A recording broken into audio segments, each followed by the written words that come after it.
दोस्तों कुछ दिन पहले मेरी बहन की बहुत ज़्यादा हेयर फॉल हो रही थी। उसको मैंने बना के दिया है ये वाली हर्बल हेयर ऑयल। इसकी इंग्रेडिएंट हमारे घर में इजीली अवेलेबल होते हैं। अगर आप इस ऑयल को हफ्ते में 2 से 3 बार रेगुलर मालिश करेंगे तो आपकी हेयर फॉल भी सबसाइड होगा। आपका डैंड्रफ, दुमुहे बाल सारे चीज़ें चले जाएंगे और आपके बाल बढ़ने भी लगेंगे।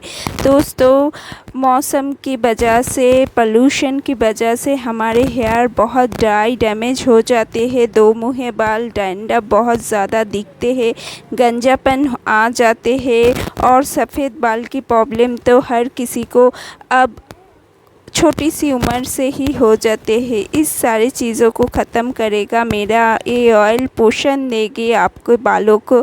अगर आप घर पे ही कुछ रेमेडी से, कुछ इंग्रेडिएंट से इस ऑयल को आप घर पे बना लेंगे तो आपकी हेयर भी बहुत सॉफ्ट एंड स्मूथ हो जाएंगे। तो इसकी इंग्रेडिएंट्स देख लेते हैं दोस्तों। मैंने लिया है एलोवेरा। एलोवेरा हमारे हेयर को स्मूथ करते हैं, सिल्की बनाते हैं। उसके बाद मैंने लिया है नीम की पत्तियाँ। नीम एंटीबैक्टीरियल, एंटी फंगल होते हैं जो हमारे स्कैल्प से डैंड्रफ को ख़त्म करते हैं और इचीनेस को भी ख़त्म करते हैं। उसके बाद मैंने लिया है भृंगराज या केशराज जिसे कहते हैं, हमारे बंगाल में इसको केशुती पाता कहते हैं। भृंगराज सिर्फ हमारे हेयर फॉल को ही सबसाइड नहीं करेंगे, हमारे हेयर को काला करने में सदियों से जाने जाते हैं भृंगराज को। ये पौधा हमारे बालों के लिए बहुत ही बेनिफिशियल और पावरफुल इंग्रेडिएंट है। उसके बाद मैंने लिया है करी लीफ। आप सभी जानते हैं करी लीफ हेयर फॉल को सबसाइड करने में, न्यू हेयर ग्रोथ देने में बहुत ज़्यादा पावरफुल होता है। उसके बाद मैंने लिया है हिबिस्कस लीफ। मेरे घर में आज एक ही हिबिस्कस हुआ था। आपके पास अगर बहुत सारी हिबिस्कस है तो आप लीफ भी नहीं ले तो कोई बात नहीं है। तो हिबिस्कस नहीं है तो हिबिस्कस लीफ आप ले सकते हैं। दोनों चीज़ ही एक साथ बहुत तेज़ी से आपकी हेयर ग्रोथ करेंगे और जहाँ पर भी गंजापन है वहाँ पर इसे न्यू हेयर ग्रोथ देंगे। तो मैंने सारी चीज़ों को एक साथ कर लिया है। इसके अलावा जो चीज़ मैंने तोड़ के लाई हूँ उसके अलावा मैंने लिया है शैलोट या छोटे बाली जो ऑनियन होते हैं, वो 8-9 मैंने ऑनियन लिया है और कलौंजी लिया है एंड मेथी लिया है। कलौंजी मैंने 1 स्पून लूँगी और मेथी 1 स्पून लूँगी। हिबिस्कस की जो पोलन है उसे आप हटा लीजिए और सारे जो पत्तियाँ है इसे आप तोड़ लीजिए डंठल से। डंठल को तोड़ के आप इसे अलग कर दीजिए। सारे पत्तियों को आप धो लीजिएगा। मैंने धो के सुखा लिया है और जो एलोवेरा है, एलोवेरा को मैं छोटी छोटी पीसेस में कट कर लूँगी। सारी चीज़ों को मैं एक साथ कर लूँगी और मैं जो बेस ऑयल ले रही हूँ वो है सरसों की तेल। सरसों की तेल मेरी हेयर के लिए बहुत ही अच्छा काम करते हैं और जो इस रेमेडी को भी बहुत ज़्यादा पावरफुल बनाते हैं सरसों की तेल। अगर आपके पास आपके पास अगर कोकोनट ऑयल है या आप सरसों की तेल कभी भी यूज़ नहीं किया है तो आप कोकोनट ऑयल ही लीजिएगा। मैं सरसों की तेल पहले भी यूज़ किया है, मेरी हेयर के लिए बहुत ही अच्छा काम करते हैं। इसकी वजह से मैंने इस कप की 1 कप और हाफ कप में सरसों की तेल लूँगी। आपके पास अगर कोकोनट ऑयल है तो आप बेझिझक कोकोनट ऑयल ही लीजिएगा। मैंने ऑयल ले लिया है, इसे मैं अब ओवन में लो सिम पे हीट होने के लिए छोड़ दूँगी। दोस्तों वीडियो पूरा देखिएगा। इस रेमेडी को बनाने की प्रोसेस थोड़ा, इस ऑयल को बनाने की प्रोसेस थोड़ा अलग है। आप फुल वीडियो वॉच कीजिएगा, नहीं तो समझ में नहीं आएंगे आपको कैसे बनाना है इस ऑयल को। और इसको स्टोर करने की प्रोसेस थोड़ा अलग है, इसकी वजह से मैं बोल रही हूँ आप रेमेडी फुल ऑयल की बनाना देखिए, फुल ऑयल की प्रोसेस को आप वॉच कीजिए। फर्स्ट तो मैं दे दूँगी जितना सारा ऑनियन मैंने चॉप तो मैंने नहीं किया है, सिर्फ पील करके रखा है, उसे मैं छोड़ दूँगी ऑयल हीट होने के बाद। सारी ऑयल को बनाते वक्त आप कभी भी बहुत तेज़ फ्लेम नहीं करेंगे, लो फ्लेम पे ही काम करेंगे। मैंने सारे पत्तियाँ एंड फूलों को डाल दिया है। जो मेथी एंड कलौंजी है वो हम थोड़े देर बाद डालेंगे।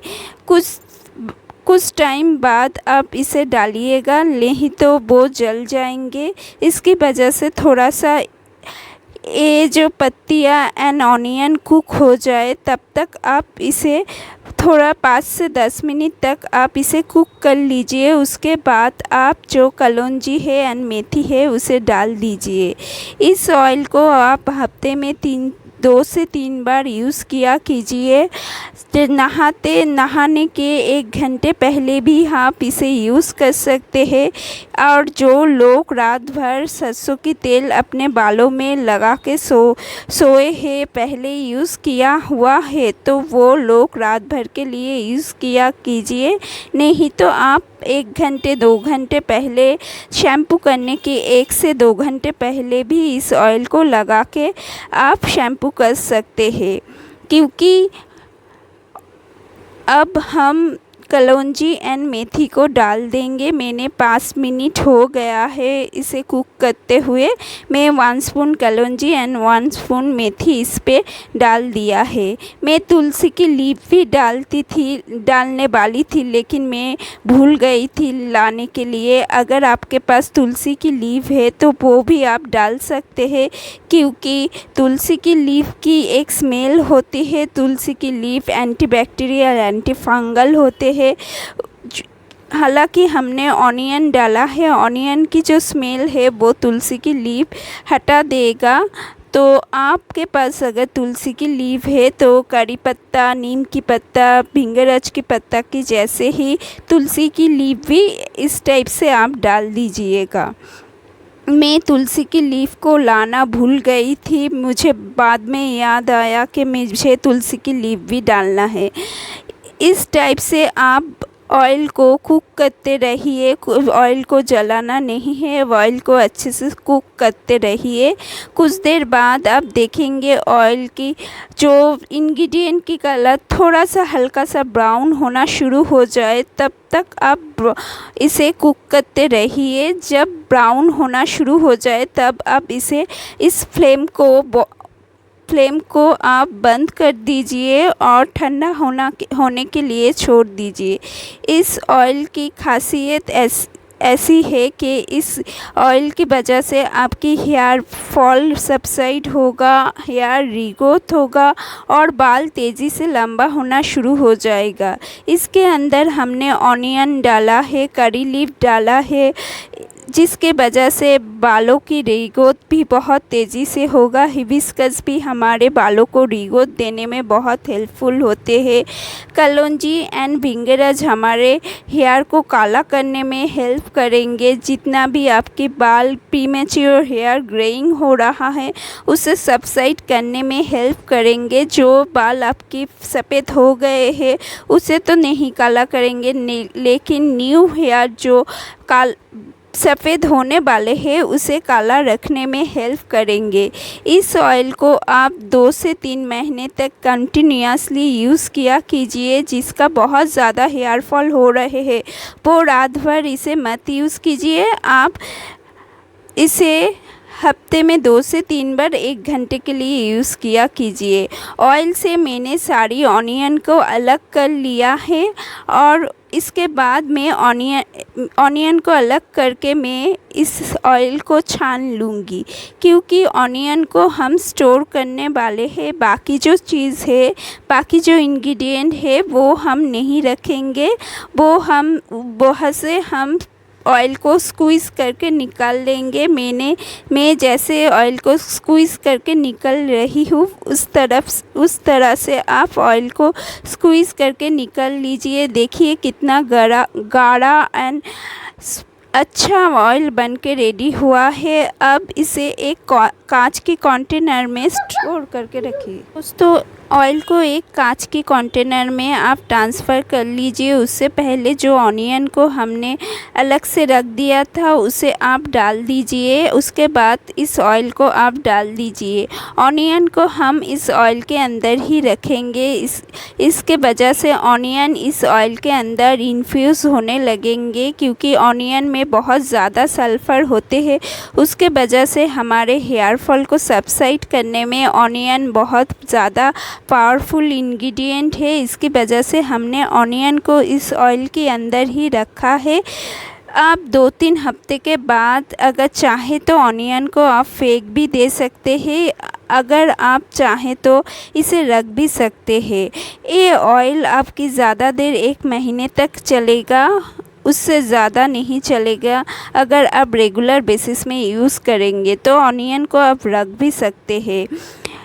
बहुत लोग ऑनियंस को स्मेल को बहुत अच्छे से नहीं लेते हैं, क्योंकि अनियन की जूस से जो स्मेल आती है उससे अच्छा नहीं लगता है। तो आप इस टाइप की ऑनियन की ऑयल बना के भी यूज़ कर सकते हैं। मैं रात में इस ऑयल को मसाज करके सोती हूँ रेगुलर बेसिस में, हफ्ते में 2 से 3 बार। इसकी वजह से मेरी बाल भी बहुत तेज़ी से घना होना शुरू हुआ है और मेरी बाल लंबा भी होना शुरू हो गया है। मेरी बहुत सारी बीमारियां हो चुकी है। इसकी वजह से मेरी हेयर फॉल भी बहुत हो चुका है। लेकिन जितना भी हेयर मेरा है वो काफ़ी है मेरे लिए। वीडियो अच्छे लगे तो please like share and subscribe कीजिएगा। थैंक